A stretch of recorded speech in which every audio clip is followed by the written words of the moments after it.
আমি তাহলে আসি।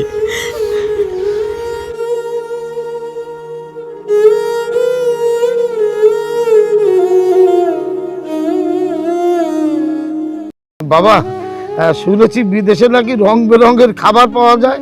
হ্যাঁ বাবা, সত্যি এখানে রং বেরঙের খাবার পাওয়া যায়। বিরিয়ানি খেতে খেতে মুখ লেগে যায়। প্রতিদিনই বিরিয়ানি রান্না করে।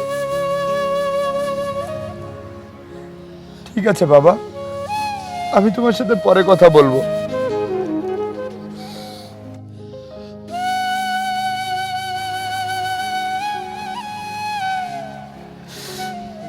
বন্ধু, আমরা প্রবাসের মাটিতে থাকি।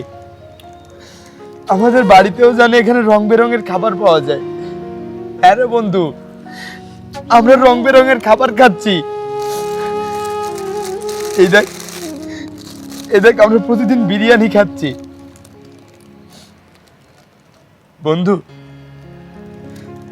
দোয়া কর আর কেউ যেন প্রবাসের মাটিতে না আসে, আর কোনো বাবার সন্তান যেন প্রবাসে না আসে, আর কোনো মায়ের আদরের সন্তান যেন প্রবাসের মাটিতে না আসে।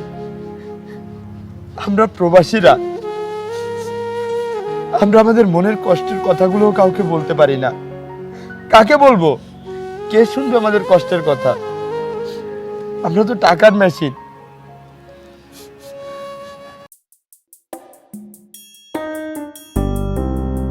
বাবা রাকিব, তোকে একটা কথা বলবো, কিছু মনে করবি না তো? না বাবা, এতে মনে করার কি আছে? আমি তোমার ছেলে আর তুমি আমার বাবা। তুমি যা বলবে সোজাসুজি বলো। বাবা রাকিব, তুই তো বিয়ে শাদী করেছিস, কিছুদিন পরে আল্লাহ দিলে তো বাচ্চা কাচ্চা হবে, তাদেরও তো একটা খরচপাতির ব্যাপার আছে। তাছাড়া বাবা, এমনিতেই সংসার চালাতে আমি হিমশিম খাচ্ছি, তারপর তোর ছোট ভাইয়ের লেখাপড়ার খরচ। বাবা, এত ঘুরিয়ে পেঁচিয়ে না বলে কি বলবে সোজাসুজি বলো।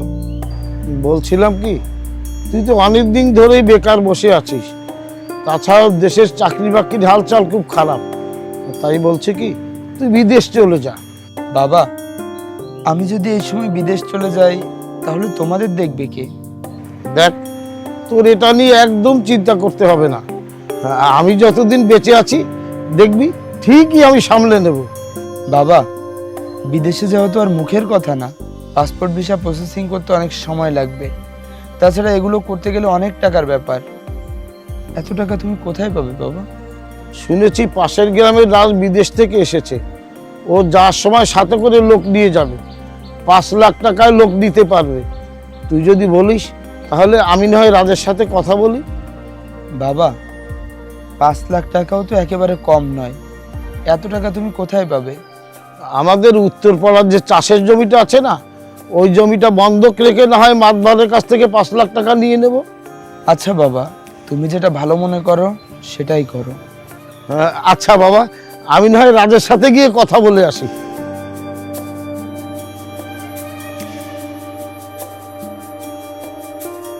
বাবা রাজ, দাঁড়াও।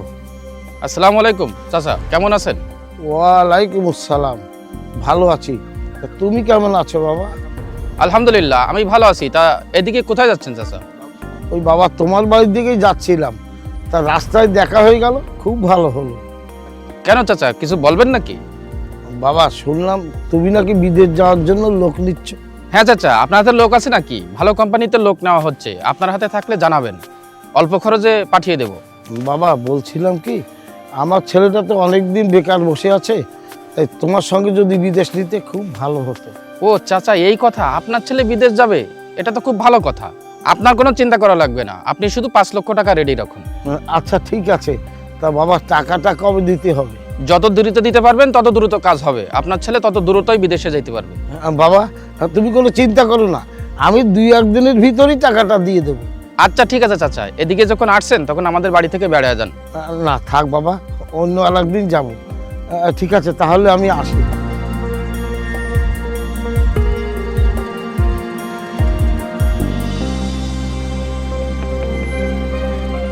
মাতবার সাহেব, আমার জরুরি প্রয়োজনে 5 লক্ষ টাকার দরকার, দয়া করে আমার এই দলিলটা দেখে আমাকে 5 লক্ষ টাকা দিন। ঠিক আছে, দাও।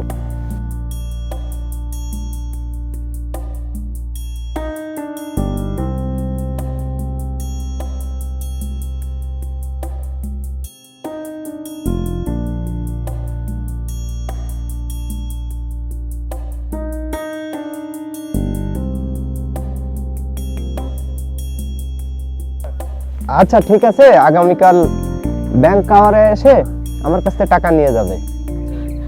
আচ্ছা ঠিক আছে মাদবর সাহেব, আসসালামু আলাইকুম।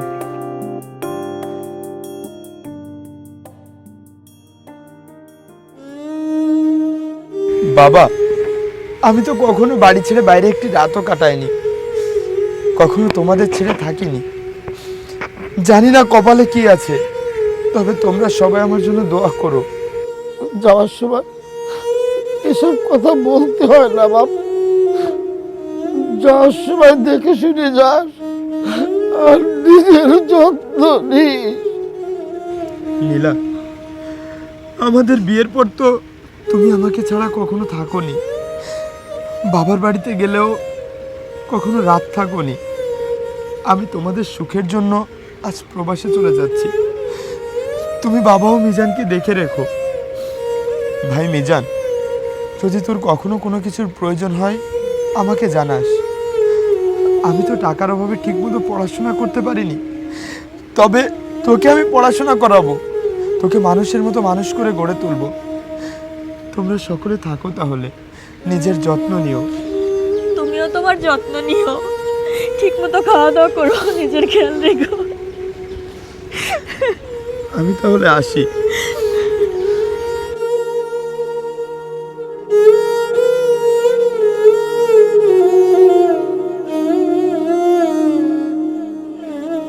রাজ ভাই, আপনি তো বলেছিলেন বিদেশে আসার পর কাজের ব্যবস্থা করে দিবেন। আজ প্রায় 1.5 মাস হয়ে গেছে আমি বিদেশে এসেছি, এখনো তো কোনো কাজের ব্যবস্থা করে দিলেন না। এত কথা বলো কেন? তোমাকে মেসের ব্যবস্থা করে দিয়েছি না? ওখানে খাওয়া দাওয়া করবে, রেস্ট করবে। ভাই, আপনি এমন একটা মেসের ব্যবস্থা করে দিয়েছেন যেখানে না যায় ঠিকমতো খাওয়া দাওয়া করা, না যায় ঘুমানো।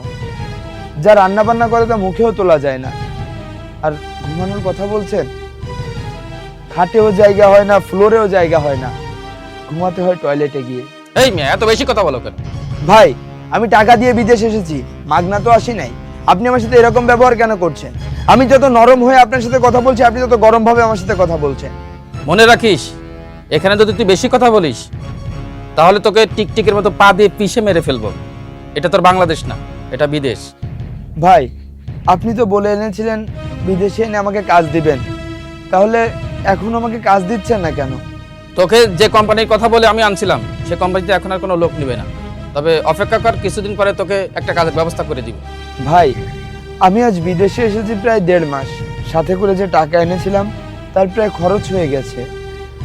এখন আমি কিভাবে কি করব, কিভাবে চলবো, কিভাবে থাকবো কিছুই বুঝতে পারছি না। এই দেখ, কানের কাছে আর একদম প্যান প্যান করবি না, এসব শুনতে আর ভালো লাগে না। তুই তোর কাজে যা, আর আমাকে একদম বিরক্ত করবি না।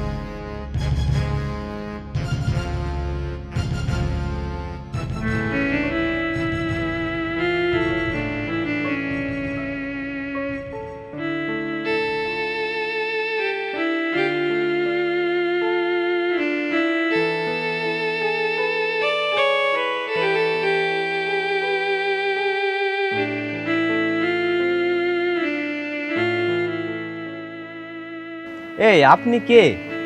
এখানে উকিঝুঁকি মারছেন? ভাই, আজ প্রায় 2 মাস হয়ে গিয়েছে আমি বিদেশে এসেছি, এখনো কোনো কাজ পাইনি। কেন, আপনাকে যে কোম্পানি ভিসা দিয়ে আনছে সে কোম্পানিতে আপনার চাকরি হয় নাই? না ভাই, সেই কোম্পানিতে নাকি আর লোক নিবে না। তাহলে তো আপনার আকামা নেই, আপনি তো অবৈধ। আমার কোম্পানি যদি চাকরি দেয় আপনাকে, তাহলে তো আমার কোম্পানি বিপদে পড়বে, আপনিও পড়বে। ভাই, আপনি আমার দেশের লোক। ভাই, আমরা একই দেশের লোক। আমি এই বিদেশের মাটিতে প্রায় 2 মাস কোনো কাজকর্ম পাই না, একেবারে বেকার বসে আছি। ভাই, আমাকে সাহায্য করুন ভাই, প্লিজ। আচ্ছা ঠিক আছে, ওঠেন। এখানে সবাই 200 রিয়াল করে পায়, আপনি 100 রিয়াল করে পাবেন। যদি করেন কাজে লেগে পড়েন, আমি দেখাই দিই কাজ আপনার। আচ্ছা ঠিক আছে ভাই, আমি কাজ করব। এখন এই বেকার বসে না থেকে অন্তত কিছু কাজ তো করতে পারবো। বাবা আমাকে অনেক ধার দেনা করে বিদেশ পাঠিয়েছে, অনেক টাকা খরচ করে বিদেশ পাঠিয়েছে। এখন যদি বাবা জানতে পারে আমি এখানে কোনো কাজ পাইনি, এখানে বেকার বসে আছি, তাহলে বাবা অনেক কষ্ট পাবে। আচ্ছা ঠিক আছে, চলেন আপনাকে কাজ দেখাই দিই। রহিম ভাই, এদিকে আয়।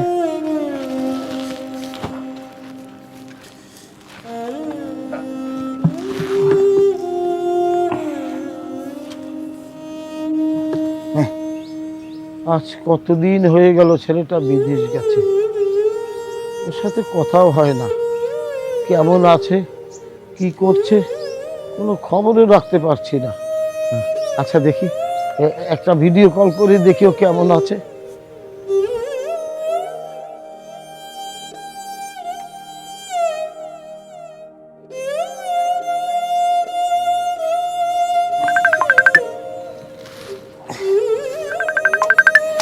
এই অসময়ে আবার কে ফোন দিল?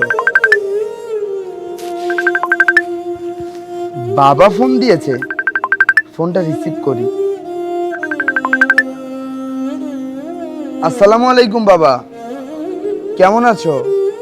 ওয়ালাইকুম আসসালাম। বাবা, আমি ভালো আছি, তুমি ভালো আছো? হ্যাঁ বাবা, আমিও ভালো আছি। বাবা, আজ প্রায় 2-3 মাস হয়ে গেল তুমি বিদেশ গেছো, কোনো টাকাও তো পাঠাও না। বাবা, আর কয়েকটা দিন ধৈর্য ধরো, আমি টাকা পাঠিয়ে দিব। বাবা রে, তোকে যে ঋণ করে বিদেশ পাঠিয়েছি, দেখ পাওনাদাররাও চাপ দিচ্ছে, তাছাড়া মাতবারও খুব চাপ দিচ্ছে। বাবা, বাবা মাদবর সাহেব কি বলেছে? সে বলেছে 1 সপ্তাহের ভিতর ওই ঋণের টাকা পরিশোধ করতে না পারলে ওই উত্তরপাড়ার জমিটা তার দখলে নিয়ে নেবে। বাবা, আচ্ছা বলতো আমি এখন কি করি? আচ্ছা বাবা, তুমি কোনো চিন্তা করো না, আমি যেভাবেই পারি তোমাকে টাকা পাঠিয়ে দিব। আচ্ছা বাবা, তুমি কি খাওয়া দাওয়া করেছো? না মানে, হ্যাঁ বাবা, খাওয়া দাওয়া করেছি, পেট ভরে খাওয়া দাওয়া করেছি। আচ্ছা বাবা, রাখো তাহলে, কাজের প্রচুর চাপ, কাজে যেতে হবে। আচ্ছা বাবা, এখন তো দুপুর হয়ে গিয়েছে, গোসল করে নামাজ পড়ে আসি। আচ্ছা। এখানে যে টাকা বেতন পাই তা দিয়ে নিজে কিভাবে চলবো সেটাই বুঝতে পারি না, দেশে কিভাবে টাকা পাঠাবো। এদিকে বাবা অপেক্ষা করে আছে কখন টাকা পাঠাবো। যেভাবেই হোক দেশে টাকা পাঠাতে হবে। রহিম ভাই,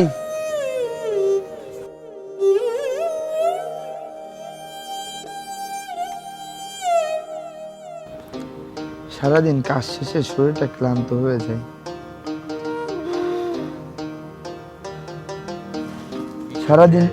সারাদিন তো বাড়িতে কথা বলার সময় পায় না, দেখি একটু বাড়িতে ফোন দিব।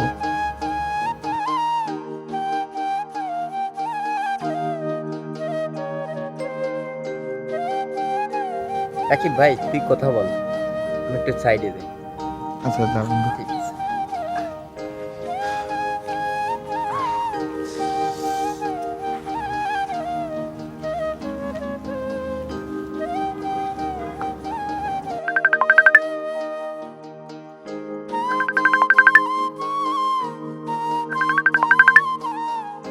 কি খবর নীলা, কেমন আছো? এই তো ভালো আছি, তুমি কেমন আছো? আচ্ছা, তোমার মুখটা এরকম শুকনা শুকনা লাগছে কেন? মুখ শুকনা না, রোদে গিয়েছিলাম তো তাই একটু কেমন কেমন লাগছে। এই যে ম্যাডাম, আমার কাছে সত্য লুকাতে হবে না।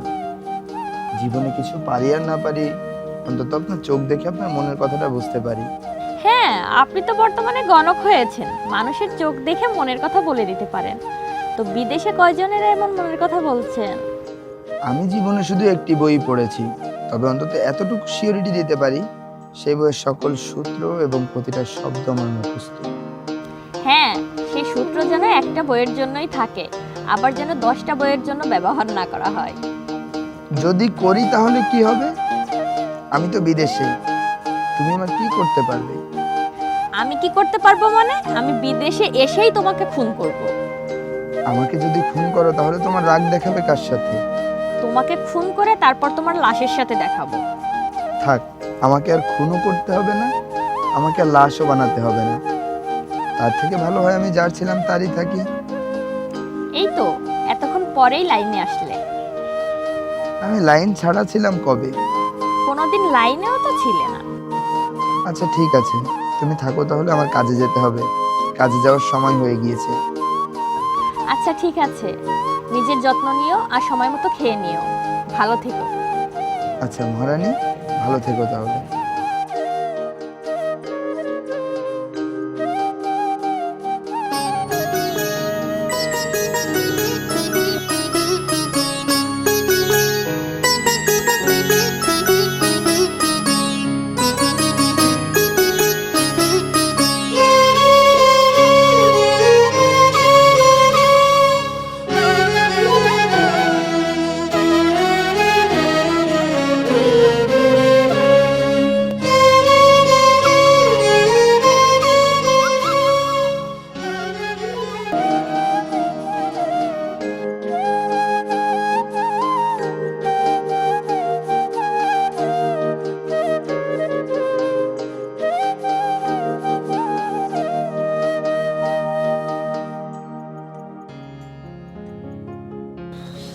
ভাই রাকিব, চল, খাওয়ার টাইম হয়ে গেছে।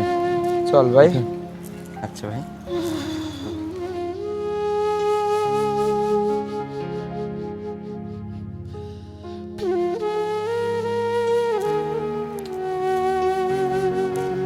ভাই রহিম, তুই যে খাবার খেয়ে আয়, আমার রুটি আছে। আরে রাকিব, তুই এই শুকনো রুটি আর কতকাল খাবি ভাই? এই জীবনটা যতদিন আছে ঠিক ততদিনই এই শুকনো রুটি খেয়ে যাব। রাকিব, তোকে তো 6 মাস ধরেই দেখছি শুকনো রুটি খাচ্ছি। তুই তো এইভাবেতে খাইতে থাকলে তোর তো লিভার কিডনি সব নষ্ট হয়ে যাবে। এরপর তো তুই অসুস্থ হয়ে পড়বি ভাই। ভাই রে, যতদিন সুস্থ আছি ততদিন তো পরিশ্রম করে যাই। বাবা অনেক টাকা পয়সা খরচ করে বিদেশ পাঠিয়েছে, অনেক ধার দেনা করে বিদেশ পাঠিয়েছে। এখন যদি আমি ভাত খেতে যাই তাহলে তো আমি বাড়িতে টাকা পাঠাতে পারবো না। যদি এই রুটিটা না খেয়ে পারতাম তাহলে এটাও খেতাম না, শুধু পানি খেয়ে দিন পার করে দিতাম।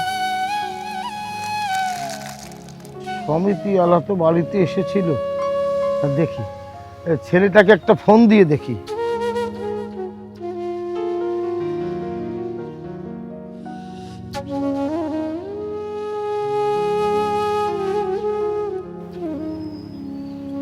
এই সময় আবার ফোন দিল কে? বাবা বলো।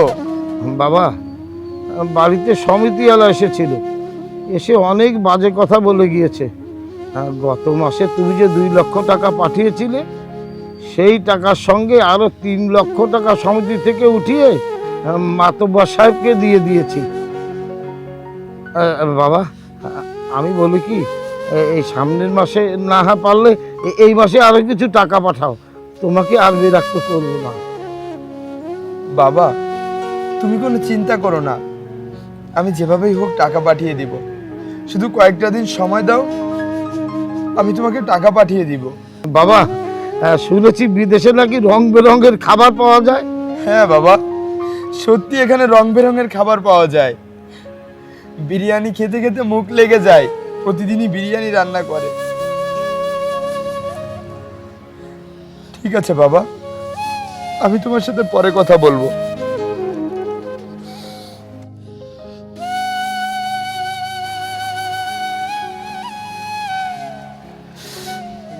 বন্ধু, আমরা প্রবাসের মাটিতে থাকি, আমাদের বাড়িতেও জানে এখানে রং বেরঙের খাবার পাওয়া যায়। হ্যাঁ রে বন্ধু, আমরা রং বেরঙের খাবার খাচ্ছি। এই দেখ, আমরা প্রতিদিন বিরিয়ানি খাচ্ছি। বন্ধু দোয়া কর আর কেউ যেন প্রবাসের মাটিতে না আসে, আর কোনো বাবার সন্তান যেন প্রবাসে না আসে, আর কোনো মায়ের আদরের সন্তান যেন প্রবাসের মাটিতে না আসে। আমরা প্রবাসীরা আমরা আমাদের মনের কষ্টের কথাগুলো কাউকে বলতে পারি না। কাকে বলবো? কে শুনবে আমাদের কষ্টের কথা? আমরা তো টাকার মেশিন। বন্ধু, তুই কান্নাকাটি কেন করছিস? না রে বন্ধু, আমি কান্নাকাটি করছি না, এমনিতেই চোখে পানি এসেছে। আমরা প্রবাসের মাটিতে এসেছি পরিবারকে ভালো রাখার জন্য, নিজের আপনজনদেরকে খুশি রাখার জন্য। আমাদের এই প্রবাসের মাটিতে টাকা ইনকাম করতে হবে, নিজের পরিবারকে ভালো রাখতে হবে, আপনজনদেরকে ভালো রাখতে হবে, সবাইকে সুখে রাখতে হবে। সবাইকে সুখে রাখার দায়িত্ব নিয়েই আজ আমরা প্রবাসের মাটিতে। থাক বন্ধু, তুই আর কান্নাকাটি করিস না। আমরা এই বিদেশের মাটিতে এসেছি কষ্ট করার জন্য, আমাদের কষ্ট করেই যেতে হবে। আল্লাহ দিলে একদিন ঠিক হয়ে যাবে আমাদের।